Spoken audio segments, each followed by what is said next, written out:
I work at a 911 dispatch center. Have an emergency? I'm the guy on the line, asking questions and offering instructions on what to do until help arrives. Or, like I'm doing at the moment, I'm on the radio telling first responders where to go and why they're going. This job can be stressful, more stressful than the general public even think. You hear things most people will never hear. Someone's last breath, someone screaming for their loved one not to die. Some movies or television try to show what it's like, but they always become too far-fetched to capture how messed up it is. Or how mundane when you finally just let yourself become numb enough for it all to be just another day at the office. Tonight, though, stress isn't my problem. Tonight, my problem is my eyes are burning from the bright overhead fluorescent lights and the banks of monitors that would make any serious PC gamer salivate. Except that my monitors are boring as hell. Just lines of data most people wouldn't understand and, honestly, probably wouldn't want to understand. Rubbing the corners of my eyes helps alleviate the tiredness a little. Funny enough, it feels like a bit of crusty sleep comes loose. It's like my body refuses to acknowledge I'm forcing it to be awake at near 3 a.m. It's always the worst on the first night in a run of 12-hour night shifts. God, I have 2 more nights after this one. Looking beside me, my partner's already lost the fight and is snoring just quietly enough that no one else in the room has noticed. He's put in nearly 5 times my 6 years of experience doing this crazy job, so I decide to let the guy doze a bit. Tonight has been mercifully quiet, so I don't mind babysitting his radio channel in addition to my own. Someone on the other side of the room yawns. Then another person yawns too. The yawns spread like a wave, covering up the murmur of the television, the quiet rustling of turning book pages, or the rhythmic clacking of knitting needles. All of us have ways of trying to stay awake. None of those ways work terribly well on a quiet night. No TV, book, or pair of socks prevents any of us from staggering out of here like zombies come morning. A voice comes through my headset, high and light, like a child's, maybe a young girl. The monitor in front of me, which shows my radio transmissions, says the last time anyone spoke was over an hour ago. My coworkers and I, we all take the job seriously, but it doesn't mean no one stirs a little crap for fun in the middle of a quiet night. But nobody in the subdued room is looking my way for a reaction. They're all still concentrating on their shows, books, and knitting. The closest thing to a reaction is a snort from my napping neighbor. I turn back to the monitor and check out the list of transmissions again. It still tells the same story. No one with clearance who's allowed to use our channels spoke. Am I hearing things?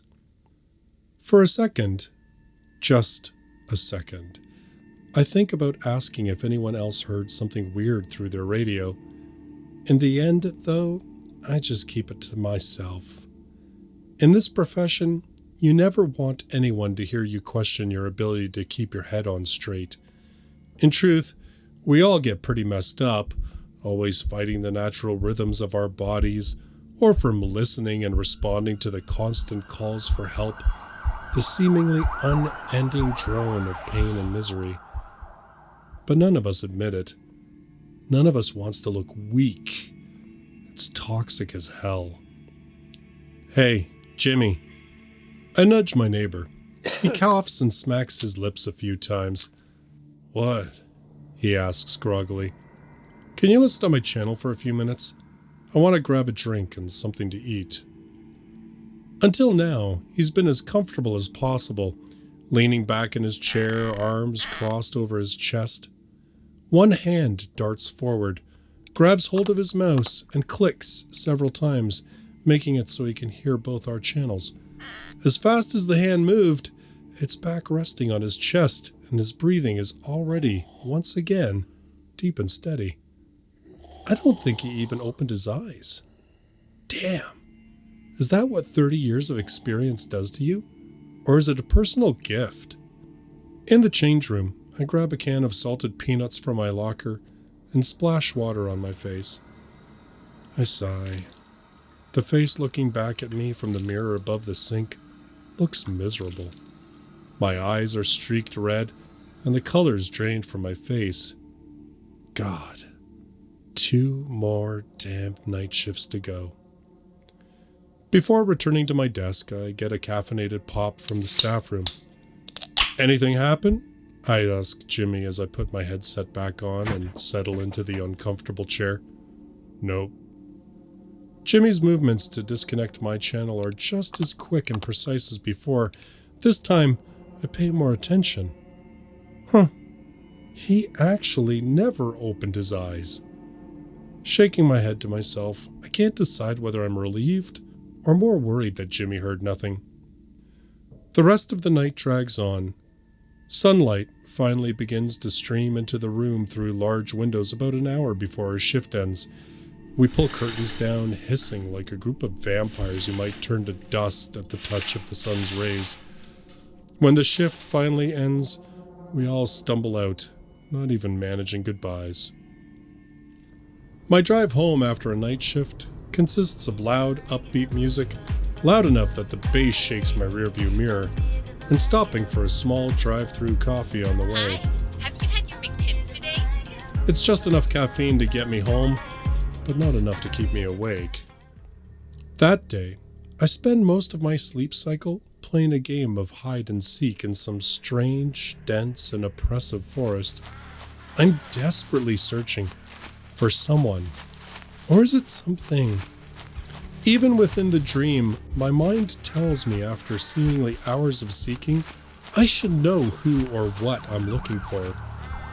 However, some deeper part of my brain, perhaps the most lizard part, tells me I actually don't ever want to find them. Back at work, this second night is seemingly better than the first. More calls, constant transmissions on the radio, all the chatter and action help to keep me feeling more awake and focused. It's one of those blessed nights where my body doesn't feel every passing hour. Is anybody there? This time, maybe because I'm more awake, I'm pissed. Okay, who's messing with me, I ask, standing up and scanning the room. Anyone who isn't busy looks at me with a mix of irritation and confusion. What's the issue? Jimmy asks through a suppressed yawn. Last night, I heard this weird voice on my ear.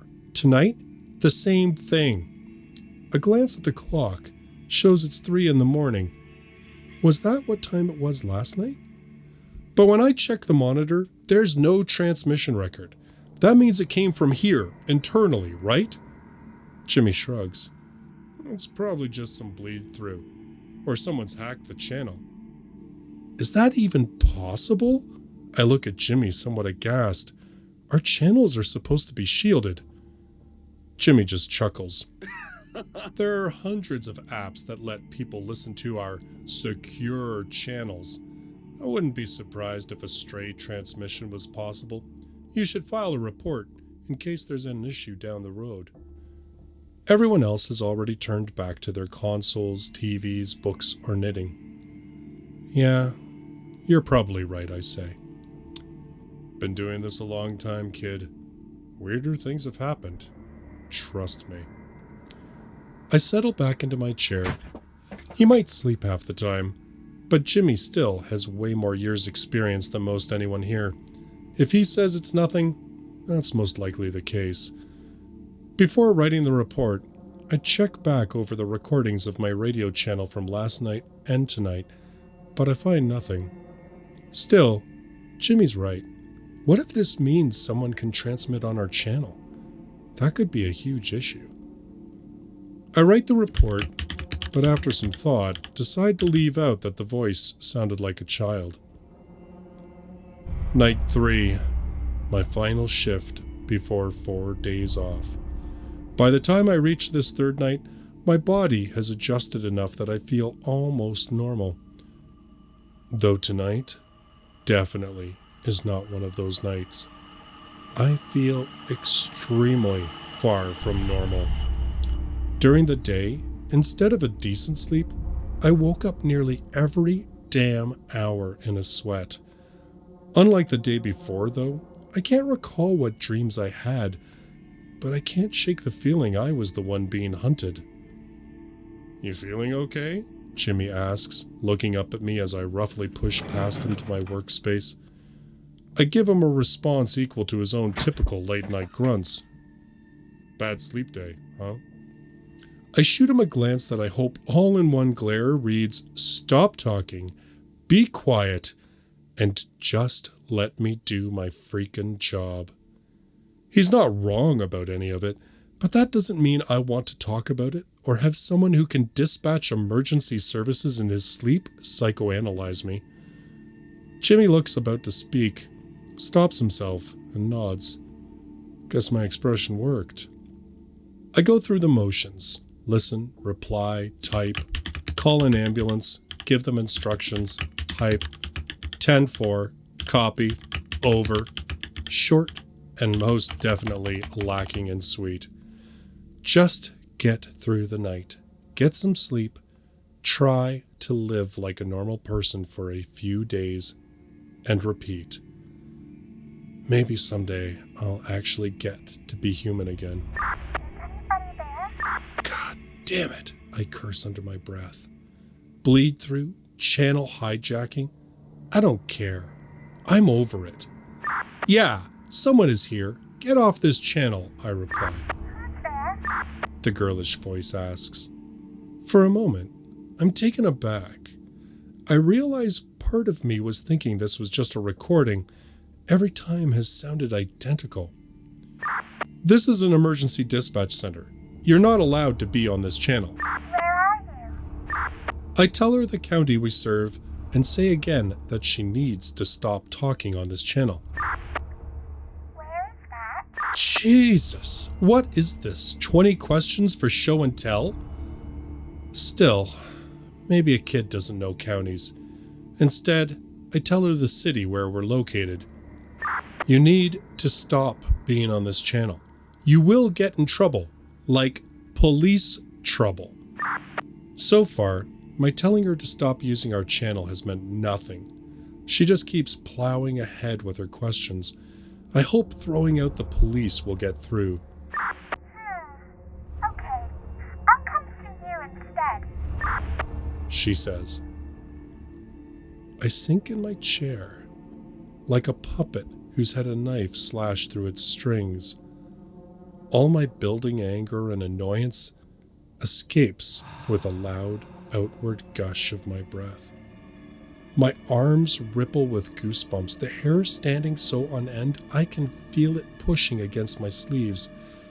A bead of cold sweat traces a line down my spine. Details of the day's dreams come rushing back. I'm in the forest. This time, it feels like the air is pushing down on me. The trees press together to extinguish the light as opposed to reaching toward it. Laughter echoes and comes at me from every direction. I don't know who or what it is, but the deepest, most primal parts of my brain are screaming, I need to run. And that same panic, that same sense of danger, is twisting me up inside right now. A glance at my transmissions makes it worse. There's nothing. Not her, not me. No one. Nothing has registered on our computers. Nothing. Jimmy. He must hear how my voice quivers with panic, because he looks more alert than I've seen him on a night shift before. I've got your channel, he says. In the washroom, my hands shake so hard, a splash of water meant for my face gets my hair and the front of my shirt. What the hell?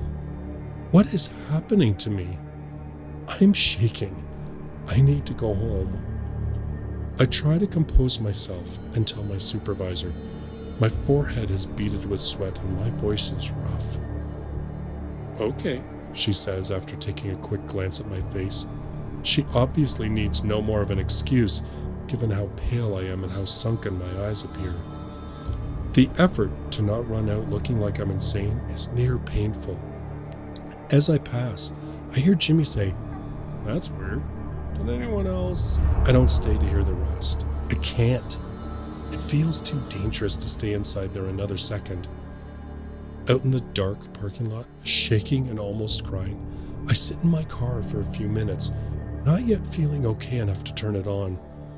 I half-heartedly debate with myself whether I should hit a drive-thru for something to eat or a drink. A twist in my guts tells me to leave that idea alone. I just really need to get home. Turning the key in the ignition, the car comes to life. But instead of blaring the top 40, my radio is nothing but a wash of static. I nervously jab at the console, but every one of my preset buttons returns nothing but the same flurry of static.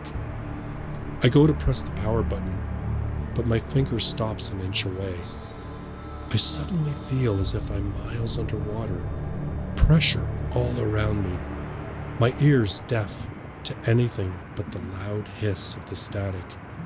No matter how much I tell myself to move, I can't.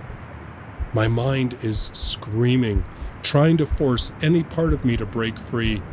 It's like something vast and ancient presses against me on every side, oppressing my movements. My breath staggers, catches in the back of my throat. The radio pops and crackles. I can't breathe. My lungs start to ache. Bile burns the back of my throat. My vision narrows and darkens. A familiar voice cuts through the thick, static-filled murkiness weighing down all around me. Found you.